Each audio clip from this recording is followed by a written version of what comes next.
नमस्कार, परभणी न्यूजमध्ये आपलं स्वागत करतो. मी दिलीप बनकर. पाहूया आजच्या ठळक घडामोडी. रुग्ण हक्क संरक्षण समितीतर्फे परभणी जिल्हाधिकारी कार्यालयातील मुख्यमंत्री सहायता निधीचे प्रमुख डॉक्टर बालाजी इप्पर यांचा व त्यांच्या सहकार्याचा सत्कार. परभणी रुग्ण हक्क संरक्षण समितीला उपाध्यक्ष शेख सरफराज यांच्या वतीने मुख्यमंत्री सहायता निधीचे प्रमुख डॉक्टर बालाजी इप्पर व त्यांचे सहकारी यांचा पुष्पगुच्छ, शाल, श्रीफळ देऊन सत्कार करण्यात आला. परभणी शहरातील 20 दवाखाने मुख्यमंत्री सहायता निधीसाठी प्राप्त करून देण्यात आले आहेत. गोरगरीब रुग्णांसाठी एक मोठी संधी उपलब्ध करून देण्यात आली आहे. त्यामध्ये रुग्ण हक्क संरक्षण समिती परभणी महाराष्ट्राच्या वतीने या कार्याची दखल घेऊन सत्कार करण्यात आला.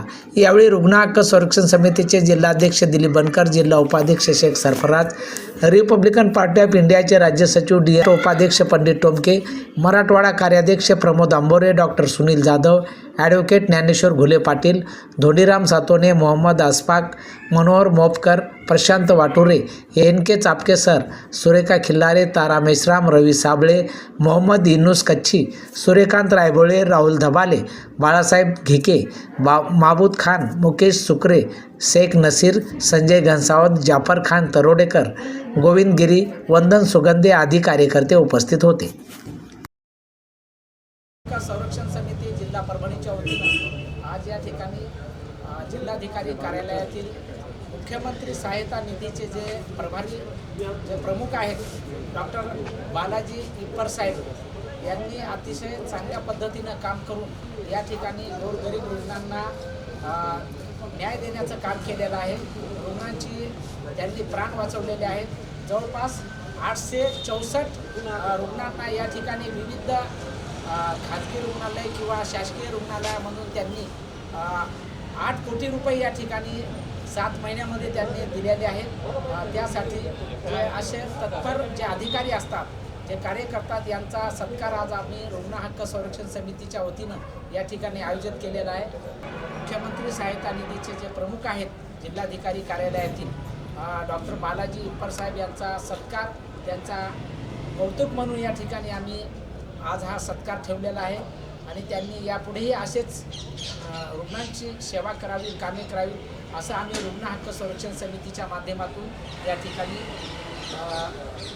आज या ठिकाणी परभणी जिल्हाधिकारी कार्यालयामध्ये मुख्यमंत्री सहायता निधी कक्षाचे प्रमुख आमचे मित्र डॉक्टर बालाजी इप्पर सर यांनी साधारणतः 600 प्लस केसेस परभणी शहरातून मुख्यमंत्री सहायता निधीसाठी पात्र केल्या. पात्र त्या नियमाप्रमाणे झाल्या, परंतु ह्या सर्व त्याचा फॉलोअप घेणं, मुख्यमंत्री सहायता निधी कक्ष जो आहे मुंबईला त्यांच्यासोबत कम्युनिकेशन करणं, त्यांना मेल पाठवणं, या साऱ्या गोष्टी ज्या आहेत ह्या अतिशय महत्त्वाच्या गोष्टी असतात. जेव्हा रुग्णालयामध्ये असतो, कार्डिॲकचा जर रुग्ण असला तर त्याला 3-4 दिवशी डिस्चार्ज दिलं जातं. परंतु अमाऊंट जर सँक्शन नाही झाली त्याची मुख्यमंत्री सहायता निधीमधून 2 लाख रुपये, तर त्याला तिथून डिस्चार्ज मिळत नाही. आणि मग ते एका बाजूला IPDचा जो खर्च असतो डॉक्टरांचा तो वाढत जातो. म्हणून डॉक्टर बालाजी इप्पर सरांचं यासाठी अभिनंदन करावं लागेल की त्यांनी पटकन फॉलोअप घेऊन अतिशय कमी वेळामध्ये रुग्णांना मुख्यमंत्री सहायता निधी मिळवून दिलेला आहे. आणि ती संख्या पण महाराष्ट्रामध्ये जे जिल्हे आहेत त्याच्यामध्ये परभणी जिल्ह्याचं नाव माझ्या माहितीप्रमाणे अग्रक्रमाला असेल. मला ती आता संख्या एक्झॅक्ट माहीत नाही 36 जिल्ह्यांमध्ये कुठल्या जिल्ह्यामध्ये किती आहे. पण निश्चितच बालाजी इप्पर सरांशी जेव्हा चर्चा झाली तेव्हा त्यांनी सांगितलं की ती संख्या 600च्या प्लस संख्या आहे. 866 रुग्ण जवळपास ते आहेत. आणि ही संख्या महाराष्ट्रामध्ये मोठ्या प्रमाणामध्ये आपल्या जिल्ह्याची आहे असं मला वाटतं. तर ही संख्या वाढायला पाहिजे का? तर एका बाजूला ॲज अ डॉक्टर म्हणून मला असं वाटेल की ही संख्या न वाढणं अधिक चांगलं.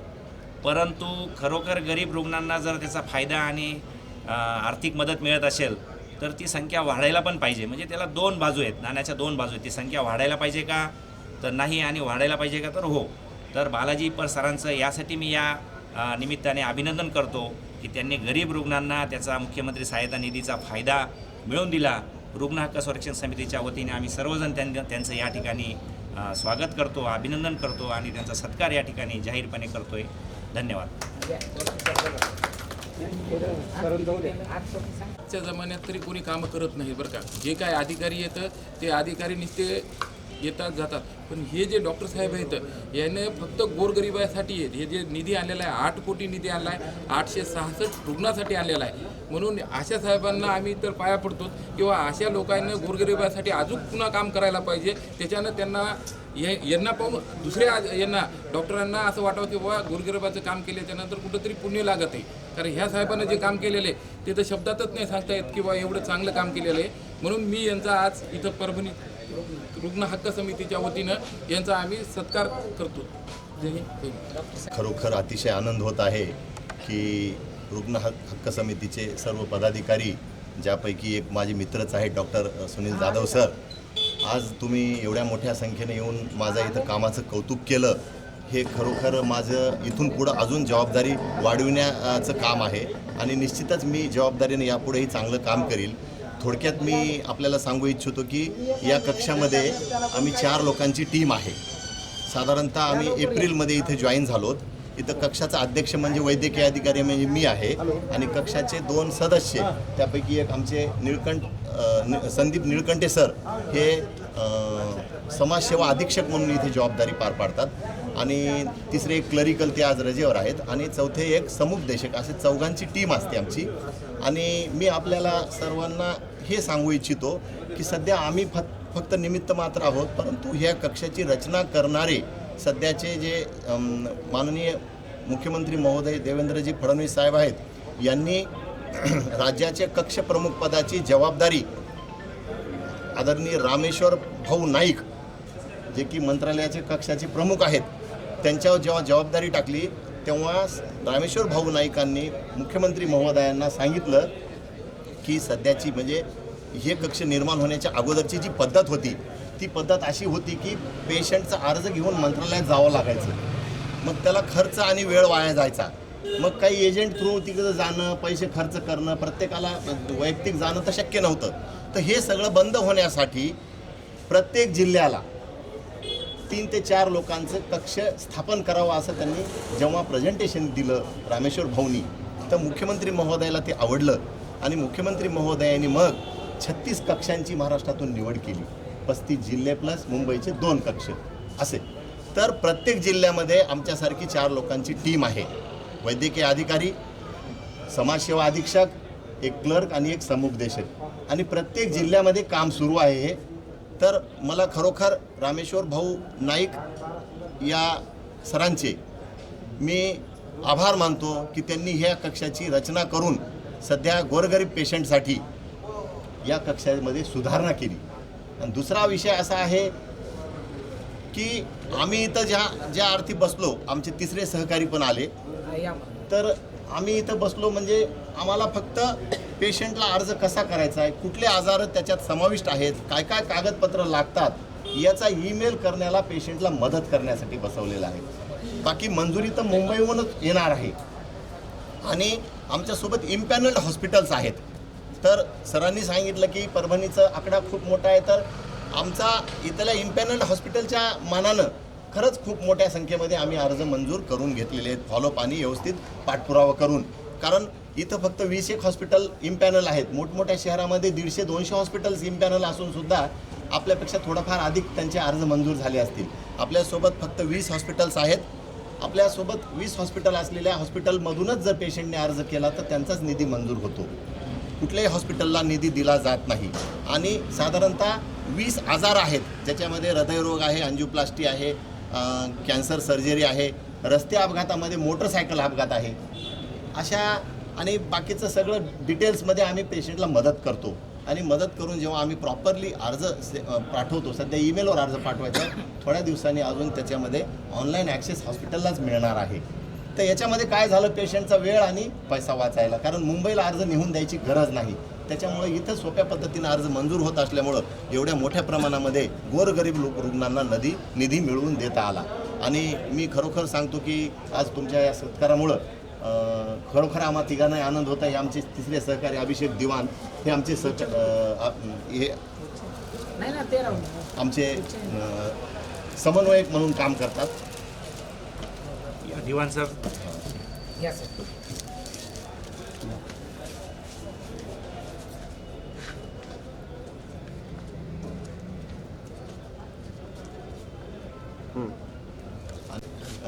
खूप खूप आभार मानतो, मनापासून आभार मानतो. आणि आम्ही तिघंही यापुढेही अजून जबाबदारीनं, कारण एखाद्या कामाचं कौतुक केलं म्हणजे जबाबदारी वाढलीच, यापुढेही अजून जबाबदारीनं काम करू. आणि अडीअडचणीला आपल्या कोणताही गोरगरीब पेशंट आपल्या ओळखीचा असेल नसेल, कोणालाही मदत तुम्ही कराल त्याला आम्ही रिस्पॉन्स देऊन आम्ही त्याचा अर्ज पुढं पाठवण्यासाठी तत्पर आहोत याची आम्ही ग्वाही देतो. आणि सर्वांचे आभार मानतो. धन्यवाद. योजनेमध्ये फार कमीत कमी कागदपत्रामध्ये निधी मंजूर होतो. सगळ्यात महत्त्वाचं कागदपत्र म्हणजे पेशंट हा 1,60,000 पेक्षा कमी उत्पन्नाचा पाहिजे, म्हणजे तहसीलचं उत्पन्न पाहिजे 1,60,000च्या मधलं. दुसरा महत्त्वाचा कागद आहे तो म्हणजे आधार कार्ड. महाराष्ट्राचा रहिवासी पाहिजे. अदर स्टेट्समध्ये जर पेशंट आला, इथं कामानिमित्त आला असेल तर त्याला निधी दिला जात नाही आहे याच्यामधून, कारण याचं नावच आहे chief ministers relief fund CMRF. तर आधार कार्ड कंपल्सरी आहे, रेशन कार्ड कंपल्सरी आहे. रेशन कार्ड कुठलंही असो, मग ते केशरी असो, पांढरा असो, पिवळा असो, कुठलंही रेशन कार्ड चालेल. जर तानं बाळ असेल, 28 दिवसाच्या खालच्या बाळाला आम्ही निओनेट म्हणतो, नवजात बालक, तर नवजातासाठी सुद्धा योजना आहे. परंतु नवजाताचं आधार नसते म्हणून त्याच्या आईचा आधार लागेल, आईचं रेशन कार्ड पण लागेल. ही एवढे डॉक्युमेंट आहेत. आणि त्यानंतर जर रस्ते अपघाताबद्दल मी जे बोललो, रस्ते अपघातामध्ये फक्त मोटरसायकल अपघात कव्हर आहेत. त्याचं आम्ही जेव्हा कारण विचारलं तर त्यांचं म्हणणं असं आलं की 4 व्हीलरचे ॲक्सिडेंट याच्यासाठी कव्हर नाहीत की एक तर 4 व्हीलरवाले श्रीमंत असतात आणि त्याला थर्ड पार्टी इन्शुरन्स असतं. मग मोटरसायकल अपघाताचा जर पेशंट असेल तर त्याला पोलीस डायरी किंवा FIR कंपल्सरी आहे. तोंडी बोलून किंवा डॉक्टरने नुसती MLC करून होणार नाही. तर एवढे मिनिमम डॉक्युमेंट्स आहेत. आधार, रेशन कार्ड, उत्पन्नाचं. आणि जर रेशन कार्ड नसेल, आईकडं समजा न्यूली मॅरिड आई आहे, बाळ बच्चू ॲडमिट आहे, माहेरच्या नावानंच असेल तर त्याला रहिवासी तहसीलचं कंपल्सरी आहे. असे एवढे डॉक्युमेंट आहेत. आणि मग हॉस्पिटलचं कोटेशन लागतं आपल्याला. हॉस्पिटलने इस्टिमेटेड ट्रीटमेंट ऑफ कॉस्ट दिलेलं, त्याच्यानुसार मग तिथं निधी दिला जातो. पेशंटने जाऊन ॲडमिट झाल्यावर आमच्याकडे यायचं. ॲडमिट झाल्याबरोबर लवकरात लवकर अर्ज केला तर 3 ते 4 दिवसातच कागद जर व्यवस्थित प्रॉपर असतील. आणि याच्यात सगळ्यात मोठी अट अशी आहे की पेशंटचा निधी हा डिस्चार्ज होण्यापूर्वीच दिला जातो. जर पेशंट सुट्टी घेऊन गेला तर त्याचा रिजेक्ट केला जातो अर्ज. उलट मुंबईवरून आमचा खात्रीसाठी फोन येतो पेशंटच्या नातेवाईकाला, आणि पेशंट जर खोटं बोलत असेल तरी संशय येतो, मग आम्हाला व्हेरीफाय करावं आता लागतं. याच्यात असं झालं की गोरगरीब माणसाला जे गरीब खरेच गरीब आहेत तर त्याने तुमच्याकडे आलं तर त्यांना ते बिल पेड व्हाले, सरकार पेड करायला. त्याच्यामध्ये पूर्ण बिल नाही. या माध्यमातून तुम्हाला सांगतो की त्याच्यामध्ये पण क्रायटेरिया आहे की एन्जिओप्लास्टीला 1 लाख रुपये, कॅन्सर ऑपरेशनला 1 लाख रुपये, कॅन्सर ऑपरेशन नसेल, रेडिओथेरपी किंवा थेरपी असेल तर 50,000 रुपये, मेंदूचं ऑपरेशन लागलं तर 1 लाख रुपये, विदाऊट ऑपरेशन कन्झर्वेटिव्ह मॅनेजमेंटची ट्रीटमेंट आहे तर 50,000 रुपये, जे काही असं. आणि ट्रान्सप्लांटला 2 लाख रुपये आहेत. ट्रान्सप्लांटमध्ये हृदय आहे, किडनी आहे, फुफ्फुस आहे, लिव्हर आहे, हे 4 ट्रान्सप्लांटपैकी जर ऑपरेशन असेल तर 2 लाख रुपये आहेत. अशा टाईपमध्ये आणि वेगवेगळ्या आजाराला वेगवेगळा निधी दिला जातो. आणि स्पेशल केस नावाचा एक प्रकार आहे. स्पेशल केसचा अर्थ असा की स्थानिक लोकप्रतिनिधीचं पत्रावर डायरेक्ट मुख्यमंत्र्यांची सही पाहिजे, त्यांनीच दिला पाहिजे आकडा लिहून ते सगळं व्यवस्थित वाचून, तर त्याला स्पेशल केसमधून जास्ती निधी पण मिळू शकतो. तुम्ही आता कलेक्टर ऑफिसमध्ये इथंच कलेक्टर ऑफिसमध्येच दर्शनी भागामध्ये आवक जावकच्या समोरचीच माझी रूम. येणाऱ्या जाणाऱ्या प्रत्येकाला इथं लवकर भेटावं म्हणून इथंच आमचं बसण्याचं ठिकाण आहे. आता प्रत्येक अर्जावर पूर्वी सिव्हिल सर्जनची सही लागायची, आता माझी सही लागते. प्रत्येक अर्जावर सही देतानाच अपेक्षित आहे की मीच अर्ज तिथे तपासून बघावा. खोटे कागद असतील तर इथंच सांगावं, हे होणार नाही. पेशंटची कागद तयार करताना दमचॅक होते, पुन्हा रिजेक्ट झालं तर अजून परेशानी होईल.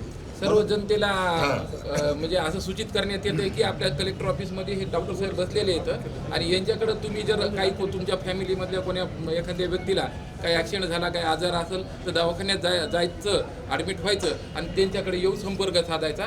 जे काही सरकारतर्फे तुम्हाला मदत होती ते साहेब तुम्हाला मदत करण्यासाठी प्रयत्न करा. आणि सर्वात महत्त्वाचं, ही मदत पेशंटच्या खात्यावर येत नाही, ही मदत हॉस्पिटलच्या खात्यात येते. मग तिथलं जे काही बिल आहे त्याच्यातून तेवढी मायनस करून वरचं बिल पेड करून तुम्हाला सुट्टी घ्यावी लागते. अशा टाईपमध्ये ही योजना आहे. आणि याचबरोबर हे बातमीपत्र संपलं. पुन्हा भेटूया पुढील बातमीपत्रात. शहरातील ताज्या घडामोडी जाणून घेण्यासाठी पाहत राहा परभणी न्यूज.